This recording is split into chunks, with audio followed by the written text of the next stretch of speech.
The roar of the crowd hit Seraphine like a physical blow as the iron gates groaned open. Beyond them lay the arena of proving, a vast circular pit of packed red earth surrounded by thousands of howling spectators. The afternoon sun blazed overhead, merciless and blinding. Move, reject. A guard's boot connected with her lower back, sending her stumbling through the gates. She caught herself before falling, refusing to give them the satisfaction.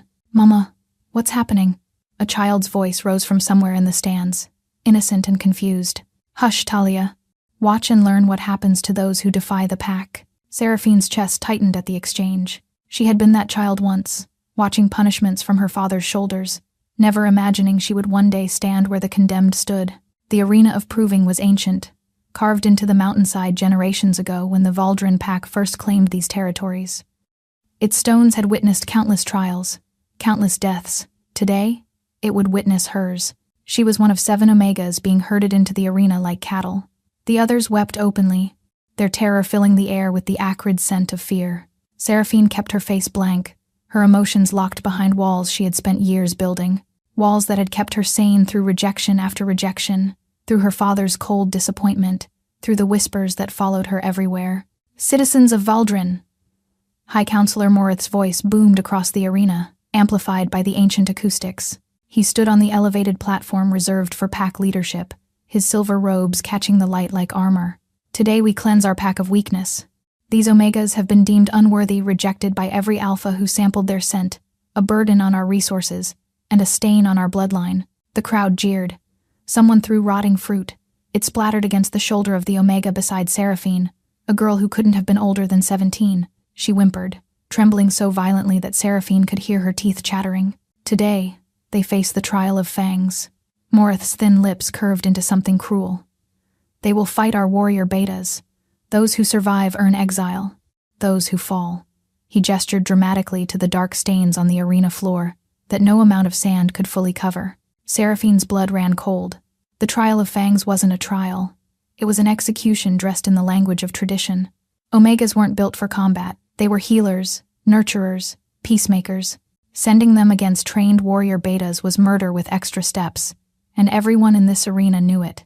They just didn't care. Her eyes swept the arena, cataloging exits, counting guards, calculating impossible odds. That's when she noticed the commotion on the royal platform.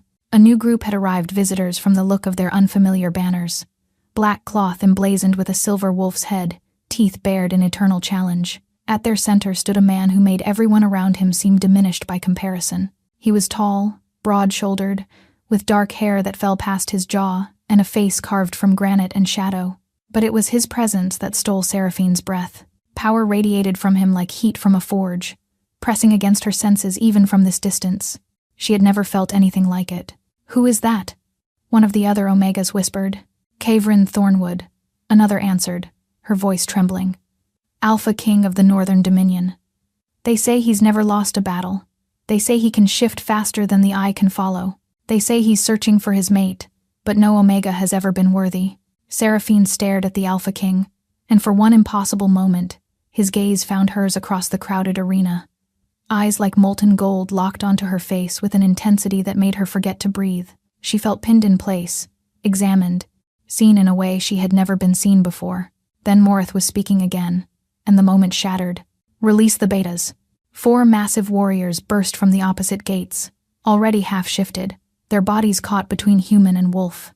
Claws extended, fangs bared, eyes glowing with predatory hunger. The crowd screamed its approval, stamping feet and howling for blood. The Omega beside Seraphine, the young one, fell to her knees, sobbing. "Please, please, I don't want to die." Something cracked inside Seraphine's chest. She had spent her entire life being told she was worthless, rejected by her father for not being the alpha son he wanted, rejected by every potential mate at every matching ceremony since she came of age, rejected by her own pack, who saw Omegas as nothing more than breeding stock or servants. She was so tired of being rejected, so tired of watching others suffer while she stood paralyzed by her own fear. The first beta lunged toward the sobbing girl, claws raised for a killing strike, and Seraphine moved. She didn't think, didn't plan. Her body simply placed itself between predator and prey. Her arms spread wide as if she could shield this stranger with nothing but flesh and defiance. It was foolish.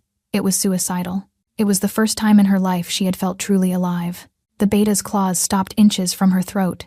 His glowing eyes widened with surprise, then narrowed with amusement. He was massive up close, muscles rippling beneath skin that was already sprouting coarse fur. "You want to die first, little Omega?" His voice was a guttural rasp, barely human. "I can arrange that." "Seraphine," her younger brother's voice cut through the crowd's noise. She spotted Cassian in the stands, his face pale with horror, held back by 2 guards. He had tried to stop this, had begged the council for mercy. They had laughed at him. The beta's claw traced down her cheek, drawing a thin line of blood. The sting was sharp, bright, almost clarifying. Such pretty skin. It'll look lovely decorating the arena floor. Seraphine held his gaze without flinching. Her heart hammered against her ribs, but she refused to let him see her fear. "Then stop talking and do it," the beta snarled, arm pulling back for the strike. "Hold." The single word crashed across the arena like thunder, freezing everyone in place. Seraphine's head snapped toward the royal platform, where the Alpha King had risen to his feet. Even Morith looked startled. Caverin Thornwood descended from the platform with predatory grace, each step deliberate, and his golden eyes never leaving Seraphine's face. The crowd fell into stunned silence. Even the shifted betas lowered their heads in instinctive submission, unable to resist the weight of true alpha power. "Your Majesty," Morith stammered, hurrying to intercept him. "This is an internal pack matter. Surely you don't wish to interfere with—" "I wish," Caverin said, his voice low and dangerous, "to know why you're slaughtering Omegas for sport and calling it justice. They are rejects, Your Majesty, unworthy of—" "I've seen enough." The Alpha King's gaze swept across the 7 terrified Omegas, lingering longest on Seraphine. "I'll take them." The words dropped into silence like stones into still water. Seraphine felt her heart stutter. "Take them?" Morith's voice cracked. "Your Majesty, these are criminals. Name their crime." Morith's mouth opened and closed like a fish drowning in air. They are unwanted, unmated, a drain on. "Being unwanted is not a crime." Kyverin's voice could have frozen fire.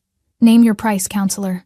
I'm purchasing these Omegas under Northern law, which your pack recognized when you signed the treaty 16 years ago."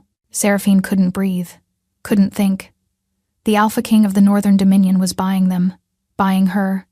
Why? What could he possibly want with rejected Omegas? Morith's face had gone purple with suppressed rage, but he couldn't refuse. Not publicly, not with thousands of witnesses and a treaty that bound them. 100 gold pieces, he spat. Each, a fortune. An impossible sum meant to make the king withdraw his offer. Caverin didn't blink. Done. He gestured to one of his guards, who produced a chest that clinked with unmistakable weight. 700 gold for 7 Omegas. "I trust that concludes our business." The crowd erupted in confused murmurs. Morith looked as though he might choke on his own tongue. Kyvrin turned to Seraphine, and again that intensity in his gaze made her feel stripped bare, seen in a way she had never been seen before, as if he could look straight through her walls to the terrified, hopeful girl hiding beneath. "Can you walk?" he asked, his voice gentler than she expected. Seraphine lifted her chin, ignoring the blood still dripping down her cheek. "I can do more than walk." Something flickered in those golden eyes. Surprise, perhaps, or interest.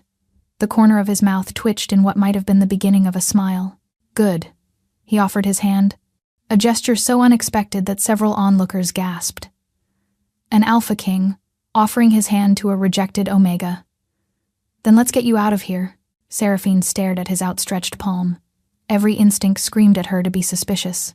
Powerful men didn't help people like her without wanting something in return. There was always a price. But behind her, 6 other Omegas were still trembling with terror. The young one was still on her knees, and the betas were still watching with hungry eyes, waiting for the Northern King to change his mind. Seraphine took his hand.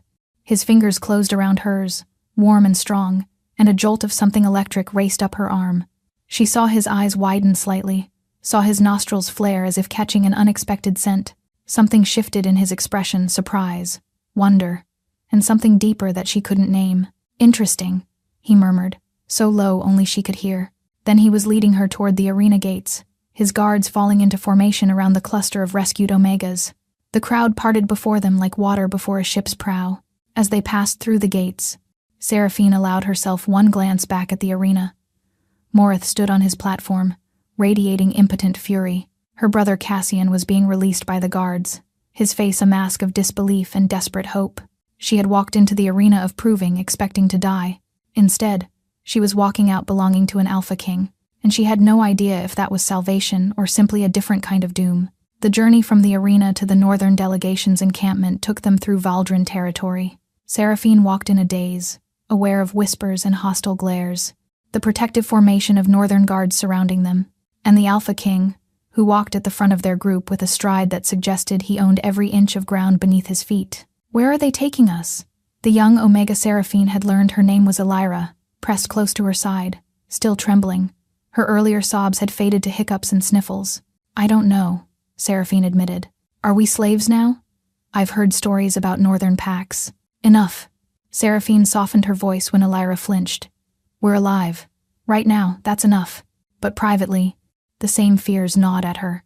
700 gold pieces was a staggering sum more than most families earned in a lifetime. No one spent that kind of money without expecting significant return on their investment. The encampment appeared around a bend in the road, dozens of tents arranged in precise military formation, banners bearing the Thornwood crest snapping in the wind. Wolves in both human and shifted form moved between the structures, pausing to watch the newcomers with curious eyes.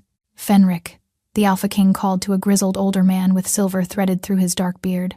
See that our guests are given food, clean clothes, and a place to rest.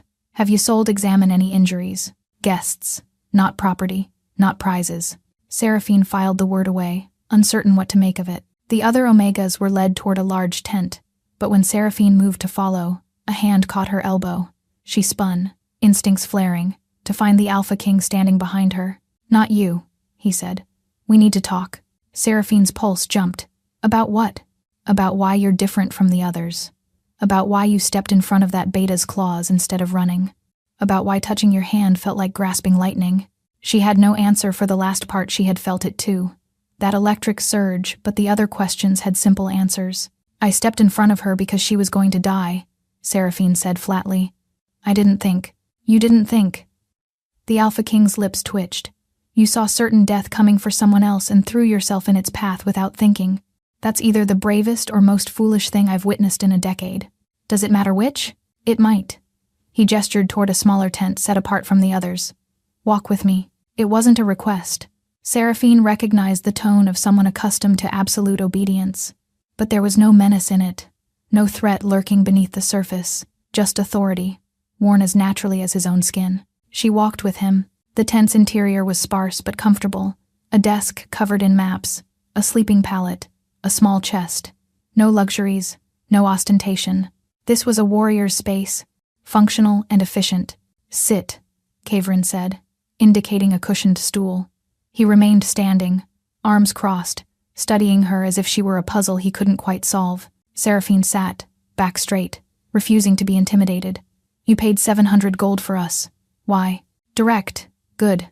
He began to pace, a restless energy in his movements. I'll be equally direct. What I witnessed today disgusted me. Omegas aren't disposable. They're essential to pack stability, to the continuation of bloodlines, to the very fabric of our society. Slaughtering them because no one has claimed them yet is barbarism. Yet, Seraphine repeated, you think someone should have claimed us? I think the fault lies with the Alphas too blind to recognize value when it stands before them. His gaze locked onto hers. Tell me about yourself. Your name, your history. Why were you in that arena? Seraphine hesitated. Her history wasn't something she shared easily. It was a wound she kept bandaged and hidden, rarely exposed to light. But something about this Alpha, his directness, perhaps, or the way he had looked at her in the arena made her want to answer honestly. My name is Seraphine Ashvale. My father was Beta Commander Torwin Ashvale. He wanted an Alpha son. He got me instead. She kept her voice flat, emotionless. When my mother died giving birth to my brother Cassian, my father blamed me for being the wrong kind of child in the first place. When Cassian presented as an Alpha, my father finally had the heir he wanted. I became invisible. Kavrin said nothing, but his jaw tightened. I was presented at every matching ceremony from my 16th year onward. 7 ceremonies, 7 rejections. Seraphine smiled, but there was no warmth in it. The Alphas said I smelled wrong, that there was something broken in my scent, that I made them uncomfortable in ways they couldn't explain. Uncomfortable how? I don't know. They never explained. They just turned away. She lifted one shoulder in a shrug she'd perfected years ago, casual, indifferent, hiding the deep well of hurt beneath. After the 7th rejection, the council declared me a failed Omega, a burden. My father didn't argue. 2 weeks later, I was in the arena. The Alpha King had stopped pacing. He stood motionless, his expression unreadable but his body radiating tension. Your father allowed this? My father suggested it. The words tasted like ash. He said it would be a mercy, quicker than letting me wither away, unwanted. Something dark and dangerous flickered across Kyvrin's face. For a moment, he looked every inch the fearsome warrior king the stories described. I'd like to meet your father someday, he said softly. I have thoughts I'd like to share with him. Despite everything, Seraphine felt the corner of her mouth twitch. I'd pay to witness that conversation. You won't need to pay. You're under my protection now. He moved closer, close enough that she could smell him pine and smoke and something wild, like the forest after a storm. Which brings me to my next question. What do you want, Seraphine Ashvale? The question startled her. What? What do you want? Freedom? Sanctuary in the Northern Territories? A position in a new pack? A chance to return and gut the council members who sent you to die? His voice was calm, as if all these options were equally reasonable.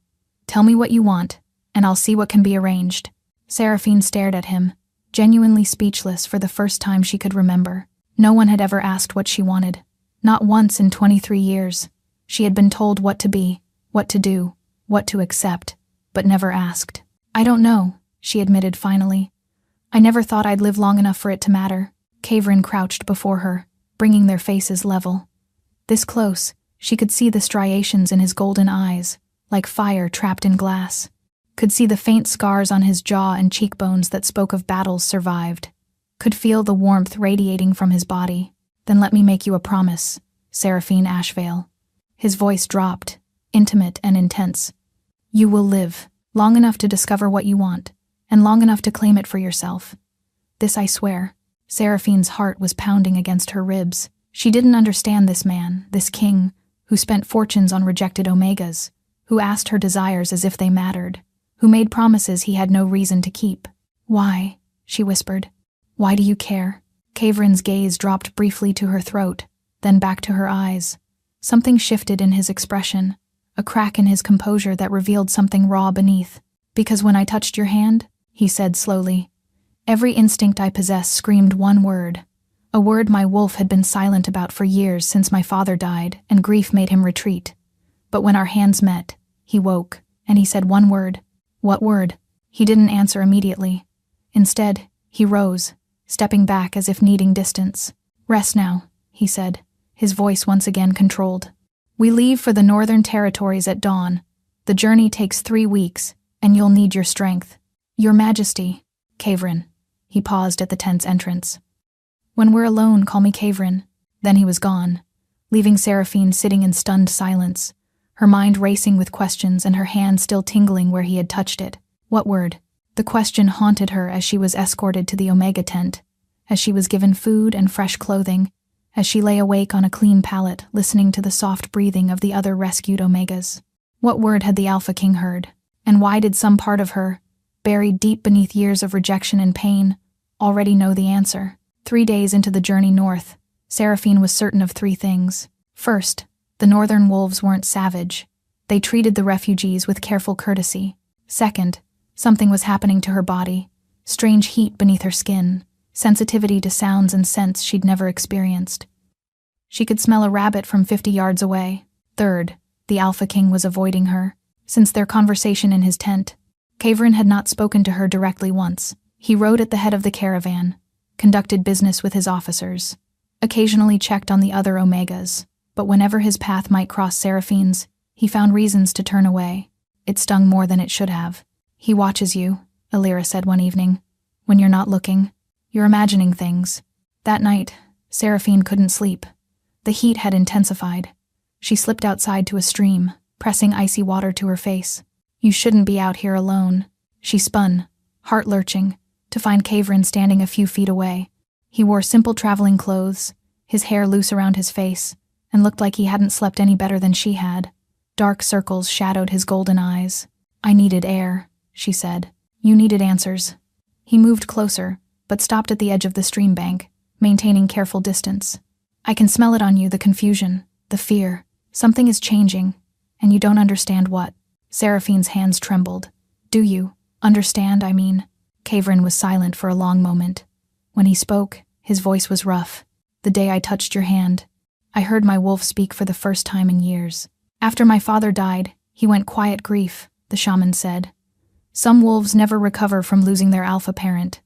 But when our hands met, he woke, and he said one word. He let the word hang in the air between them. Mate. You're my mate, Seraphine. The one the fates chose for me. The one my wolf has been searching for since I came of age. The world tilted. Seraphine grabbed the nearest tree to steady herself. That's impossible. I'm a rejected Omega.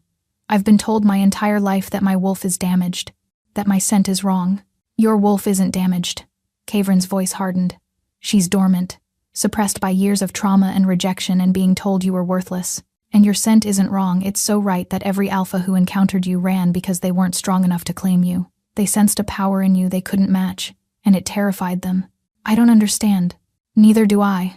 Not fully. He ran a hand through his hair, frustration evident in every line of his body. I've sent messages to our pack's historians, our oldest shamans. There are legends about Omegas born with sleeping wolves. Omegas whose power only awakens when they meet their true mate. I didn't believe them until I met you. Seraphine's legs gave out. She sank to the ground, her mind reeling. Everything she'd been told her entire life that she was broken, wrong, unwanted might have been lies, or misunderstanding, or both. The changes you're feeling, Kavrin continued, crouching before her. The heat, the heightened senses your wolf is waking up. Being near me, near your mate, is triggering the process. You've been avoiding me, because I'm terrified of what I might do. The admission seemed torn from him against his will. The mate bond is overwhelming. Every instinct I have demands I claim you, mark you, make you mine in every way possible. But you don't know me, you don't trust me, and you've spent your entire life having choices stolen from you. His hands clenched into fists. I won't be another alpha who takes what you don't freely give. Seraphine stared at him, something cracking open in her chest. He was the Alpha King. He could have taken whatever he wanted. No one would have stopped him, and many would have praised him for it. Instead, he was fighting his own instincts, torturing himself to give her the choice she'd never had. Kavrin, she whispered. His name on her lips made him shudder. Don't, he said hoarsely. Don't say my name like that. My control is hanging by threads as it is. What if I want your control to break? His eyes snapped to hers, blazing gold in the moonlight. You don't know what you're saying. I know that I've felt more alive in the past 3 days than in the past 23 years. Seraphine pushed herself to her feet, moving toward him despite every rational thought, screaming caution. I know that when you touched me, I felt something I'd given up hoping to ever feel.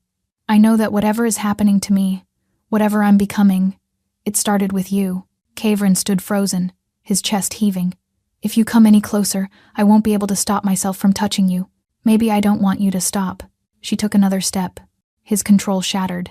One moment he was standing apart from her. The next his hands were cradling her face, his body pressed against hers, his mouth hovering a breath away from her lips. Last chance, he growled. Tell me to stop. Seraphine answered by closing the distance between them. The kiss was nothing like she had imagined first kisses to be. It wasn't gentle or tentative. It was consuming, devastating, a wildfire that burned through every defense she'd ever built. His lips claimed hers with desperate hunger, and she answered with equal ferocity, her hands fisting in his shirt, pulling him closer. Heat exploded through her body, but this time it wasn't uncomfortable. It was glorious, transformative, as if every cell was waking up after a long sleep. She heard something crack deep inside her. Not bone, but something metaphysical. A barrier breaking, a cage opening, and then pain. Seraphine gasped, tearing herself away from Kavrin as agony lanced through her spine. She collapsed to her knees, her vision blurring, and her body convulsing. Seraphine!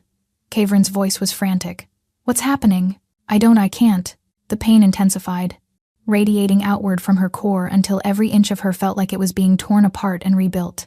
She heard herself screaming but couldn't stop, and beneath the agony, she heard something else, a voice she had never heard before, ancient and wild and female. Finally, her wolf whispered. Finally, you let me wake. The last thing Seraphine saw before darkness claimed her was Kavrin's terrified face, and beyond him, the full moon blazing silver-white in the midnight sky. Seraphine drifted in and out of consciousness for what felt like eternity. Fragments reached her through the darkness, voices urgent with worry. the sensation of being carried, the scent of pine and smoke that she now associated with safety. "Rest," her wolf murmured. "The awakening takes time. Let your body adjust." When she finally opened her eyes, she was lying in a bed softer than any she had ever known, surrounded by walls of polished wood. Daylight streamed through a window, carrying the scent of mountain air and distant snow. "She's awake!" Alira's face appeared above her, pale with relief. "She's awake, Your Majesty." Footsteps, quick and heavy. Then Kavrin was there, his face drawn with exhaustion and fear that melted into overwhelming relief when his eyes met hers. "Seraphine." Her name was a prayer on his lips. "You've been unconscious for 4 days." 4 days? Her voice came out raspy, weak. "Your wolf was waking up." An older woman appeared beside the bed, silver-haired, with kind eyes and capable hands. "My name is Isolde. I'm the Northern Pack's chief healer. What you experienced was a dormant awakening. It's rare, 1 in 10,000, but survivable, clearly." Seraphine struggled to sit up. Her body felt strange, stronger, somehow, and more sensitive. She could hear Alira's heartbeat across the room, could smell the herbs Isolde had been mixing, could sense the tension radiating from Kavrin. "My wolf," she said slowly. "I can feel her now. She's there."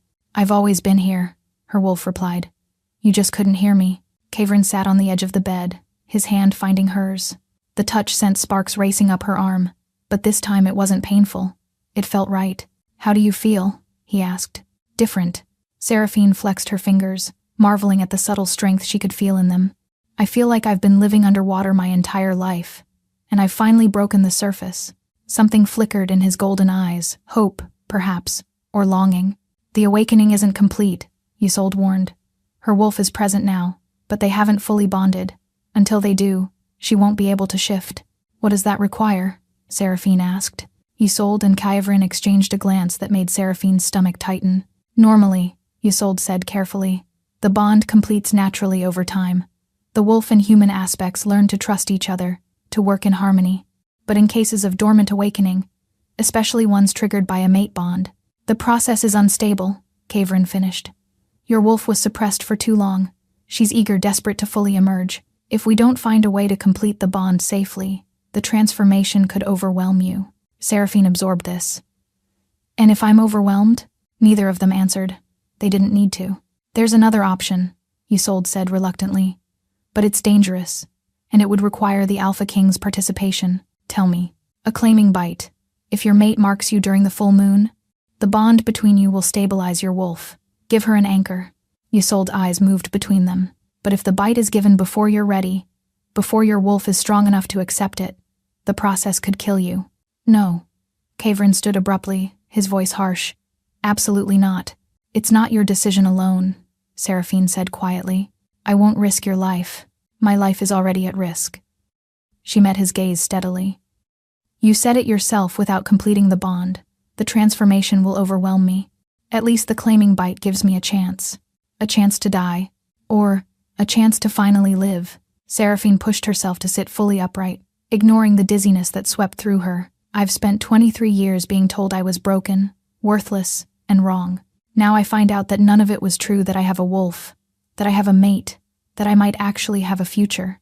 Do you really think I'm going to let fear stop me from claiming it?" Kavrin stared at her, his expression torn between admiration and anguish. "The next full moon is in 6 days, Isolde said softly. "If we're going to attempt this, we need to prepare, both of you." The Alpha King was silent for a long moment. Then he reached out, cupping Seraphine's face in his hands with devastating gentleness. "If you die," he murmured, "I'm following you into the afterlife just to yell at you." "Despite everything," Seraphine laughed. "I'd expect nothing less." When Isolde and Alira had gone, Kavrin's forehead dropped to rest against Seraphine's. "I'm terrified," he admitted quietly. "I waited my entire life to find my mate.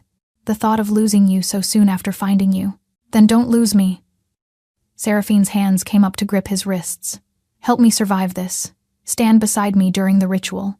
And when it's over, when my wolf is stable and my transformation complete, I'll stand beside you just as fiercely. Is that a promise?" "That's a vow." Something shifted between them, a deepening, a solidifying of whatever bond had sparked to life when their hands first touched. Seraphine could feel it in her chest, a warmth that had nothing to do with her awakening wolf. "He is ours," her wolf said with satisfaction. "And we are his." "Not yet," Seraphine replied silently. But soon. 6 days until the full moon. 6 days to prepare for a ritual that would either give her everything she'd never dared to want, or take away the life she was only just beginning to value. Either way, she refused to face it as the broken, rejected Omega she'd once been. She would face it as Seraphine Ashvale, mate of the Alpha King, Omega with a waking wolf, and survivor of every cruelty fate had thrown her way. The 6 days before the full moon passed in a blur of preparation and growing tension. Seraphine learned that they had arrived at Thornwood Keep while she was unconscious. The castle was carved into the side of a mountain, its towers reaching toward the sky like stone fingers grasping at clouds. Unlike the polished grandeur of Valdrin's council halls, Thornwood Keep felt alive, worn smooth by generations of hands, warmed by enormous hearths, filled with the sounds of wolves and children and life. She also learned that news of her existence had spread through the pack like wildfire. "They're calling you the Dormant Queen," Alira reported on the second day, her eyes wide with excitement. "There's a prophecy, apparently. Something about a sleeping wolf who would wake to stand beside the Alpha King and bring unprecedented power to the northern bloodline." "That's ridiculous," Seraphine said flatly. "I'm not a queen. I'm not even officially mated yet." "Yet," Alira grinned. "That's the important word, isn't it?" But not everyone in Thornwood Keep was pleased by Seraphine's arrival. On the third day, she encountered Lady Ravenna Blackthorn in the gardens, stunning, with raven hair and eyes like frozen lakes. "So you're the Omega everyone whispers about," Ravenna said, voice honeyed with poison. "The reject who caught our king's attention. And you are?" "Ravenna Blackthorn, daughter of the Eastern Alpha. Until your arrival, I was the leading candidate for Kyvrin's mate." "She threatens us," Seraphine's wolf growled. "The mate bond isn't chosen," Seraphine said calmly. "It simply is." "Ravenna," Kyvrin's voice cut through. "That's enough. She is my mate.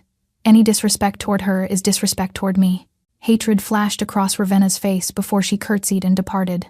That night, Seraphine couldn't shake the memory of that hatred. "She is dangerous," her wolf warned. "We should be careful. We have bigger things to worry about right now." On the fourth day, the symptoms began. Seraphine woke before dawn, drenched in sweat, her body racked with tremors. The heat that had plagued her during the journey had returned tenfold. "It's the incomplete bond," Isolde explained. "Your wolf is fighting to emerge fully, but without the claiming bite to anchor her, she's destabilizing your body. How long can I survive like this?" Isolde's silence was answer enough. Kyvrin arrived within minutes. "We need to move the ritual up." "We can't. The claiming must happen under the full moon. If we attempt it early, we'll kill her faster." Seraphine watched through a haze of pain. "I'll survive. I didn't come this far to die before the interesting part." Kyvrin dropped beside her bed. "You stubborn. Stay with me?" "Always." He didn't leave her side for 48 hours.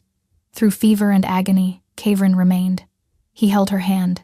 He pressed water to her lips. He spoke constantly stories of his childhood, promises of their future. "I'll take you to the Singing Falls," he murmured. "The water cascades from such heights it makes music as it falls."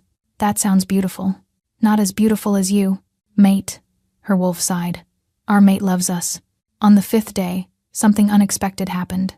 During her worst episode, Seraphine felt a foreign presence brush her mind. "Easy, little sister. You're fighting too hard." The presence was warm, ancient. It wrapped around her struggling wolf like a calming embrace. "Who are you?" "A friend. Someone who walked this path long ago. I am Isolde Thornwood." The pain receded enough to breathe. "The ritual will work, but only if you trust your mate completely. No barriers. He must see all of you, the strength and the weakness." When Seraphine told Kyvrin about the visitation, something shifted in his expression. "Do you trust me completely?" he asked quietly. Seraphine touched his face. "Yes, Kyvrin Thornwood.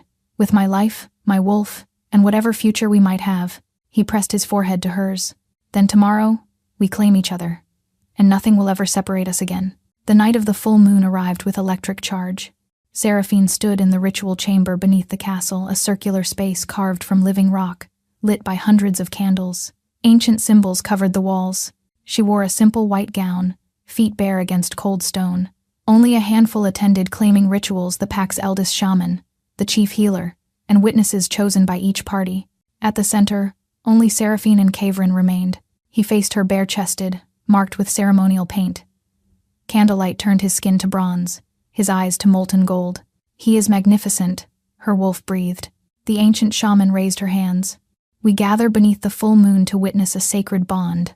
Let the spirits bear witness. Alpha King Kavrin Thornwood, do you accept this woman as your mate? I will. Seraphine Ashvale, do you accept this man?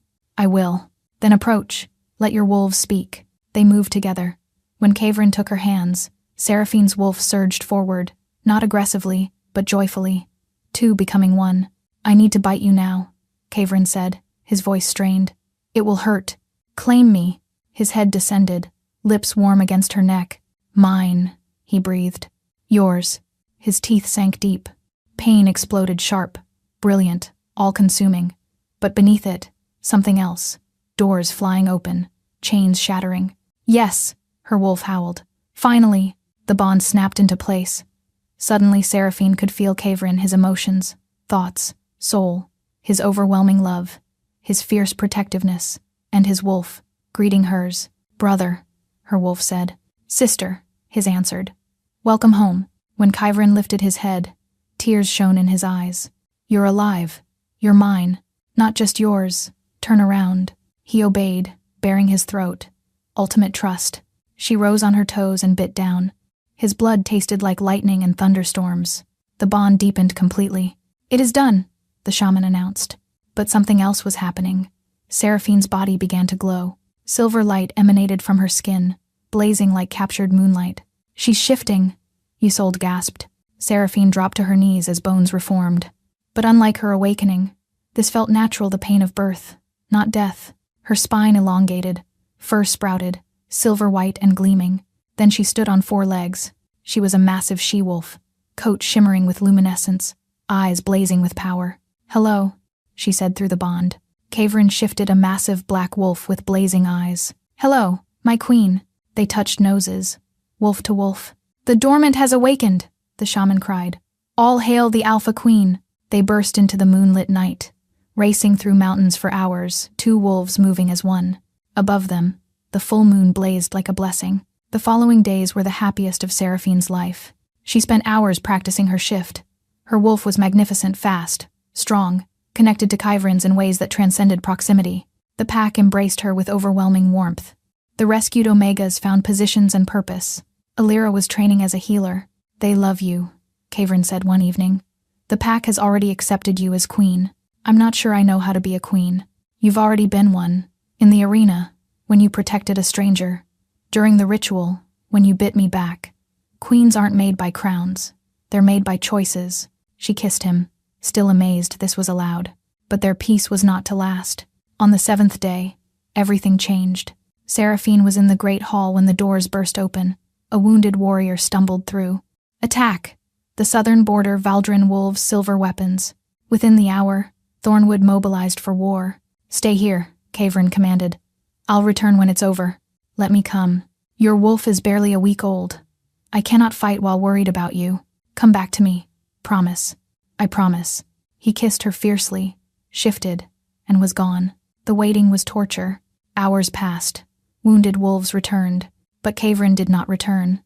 On the 2nd day, Fenric appeared, gray-faced. The battle is won. But Morith unleashed a weapon targeting mated alphas. The king collapsed. He's dying. Seraphine's world tilted. Take me to him. Kavrin lay in their chambers, ravaged by spreading poison. Silver-black veins crawled beneath his skin. Seraphine. His voice was barely audible. I'm sorry. Don't apologize. You're going to be fine. But through their bond, she felt the truth. He was fading. The bond is keeping him alive, Isolde said, but also spreading the poison to you. If we don't sever it, no, we are not severing anything. You'll die with him. Then I'll die with him. Kavrin's fingers tightened. No, let me go. Like hell I do. Then Seraphine remembered her magic, the healing gift she had buried so deep. Everyone out. When they were alone, she placed her hands over his heart. Something that will save you or kill us both. Seraphine, trust me. Golden light erupted from her palms, brighter than ever before. It poured into Kavrin, chasing the poison, but the poison fought back. More, her wolf urged. Seraphine poured everything into it, magic, life force, essence. She felt herself weakening. If this kills me, at least he'll live. But then the mate bond flared not as a conduit for poison, but for healing. Their essences merged, shared, equalized. Together, their combined power blazed brighter than the sun. The poison screamed, then vanished. Seraphine collapsed across Kavrin's chest. For a long moment, neither moved. Then his hand cradled her head. "You impossible woman. I saved you. You nearly killed yourself. Worth it." He kissed her gentle, desperate, overflowing. When Isolde rushed in, she found the Alpha King sitting up, color returning, with the Alpha Queen asleep against his chest. The impossible had happened. Seraphine slept for 3 days. When she woke, Kavrin sat beside the bed, healthy again. "How long?" "3 days. It was a miracle you survived. My specialty." On the 4th day, Fenric arrived with troubling news. "Valdrin is preparing another assault. Morith has allied with 3 packs to eliminate the Wolf Witch and her corrupted king." "Wolf Witch?" "Word of your healing spread. They're using it to justify aggression." "How long?" 2 weeks. Kavrin stood. "Then we prepare." Seraphine rose despite her weakness. "I'm coming with you. I'm your queen." His expression softened with pride. "Come then. Let's plan a war together." 3 days before the expected assault, everything shattered. Seraphine was in the healing halls when the explosion rocked the castle. They came early. Through the bond, she felt Kavrin's fury. "Stay inside." But Valdrin wolves poured through the breach, silver weapons gleaming, eyes glazed with unnatural enhancement. And at their head, Morith himself. "Find the witch. Bring her alive. Kill everyone else." Seraphine grabbed the healers. "Get to the inner keep." "Go!" She shifted as attackers reached her. "They dare attack our home." She fought ferociously. 3 enemies fell before they overwhelmed her. Silver chains wrapped around her limbs, burning. "Shift back," Morith commanded. "Or see how much silver your wolf can endure." Seraphine shifted, gasping as silver burned her skin. "The Wolf Witch." Morith circled. "Not so powerful now. My mate will kill you. Your mate is occupied with forces attacking from 3 directions. By the time he reaches you, you'll be dead and the bond's backlash will destroy him." Through the bond, she felt Kavrin fighting to reach her. "Hold on. I'm coming." But he was too far. Morith drew a blade pulsing with malevolent energy. "This blade severs mate bonds. When it pierces your heart, your king will feel you die. You're insane." "Practical." He raised the blade. "Any last words?" "Kavrin, I love you. Don't you dare say goodbye." The blade descended, and Seraphine stopped fighting. She poured every ounce of magical energy outward, not to heal, but to destroy. Golden light exploded like a supernova. Chains shattered. Guards flew backward. Morith stumbled, and Seraphine transformed. Wolf and magic merged into something transcendent. She stood wreathed in golden light, silver-white fur glowing, eyes blazing with ancient power. "What is this?" her wolf asked. "I don't know. But I know what to do with it." She moved like lightning. Her claws tore through enemies. Her light burned away dark magic. Within minutes, the invaders were dead or fleeing. Morith tried to run. Seraphine caught him. She pinned him down, claws at his throat. "You tried to murder Omegas for sport, poisoned my mate, attacked my pack. Mercy. I am showing mercy. You'll live long enough for northern justice." She knocked him unconscious and leaped through the breach. Survivors would tell stories of what they witnessed. A wolf made of moonlight racing through battle, enemy forces faltering, wolves near death healed by her passing touch. The black wolf and the silver standing together, the air trembling with combined power, and her howl carrying magic, authority, absolute command. Stop. Every wolf froze. The power of an alpha queen demanding obedience that transcended loyalty. "This ends now. Your leaders are defeated. Surrender and live, or continue and die." One by one, coalition wolves lowered their heads. Kavrin shifted beside her, hand finding hers. "You extraordinary woman. You're extraordinary woman." "All hail the Alpha Queen!" The cry spread across the battlefield. Seraphine stood in the ruins mate beside her, pack around her, enemies at her feet. Not just a queen, a legend. 7 months later, Seraphine stood on Thornwood Keep's balcony, watching the sun rise. So much had changed. The coalition packs had sworn fealty. Morith had faced justice. Valdrin had a new council that had apologized for its treatment of Omegas.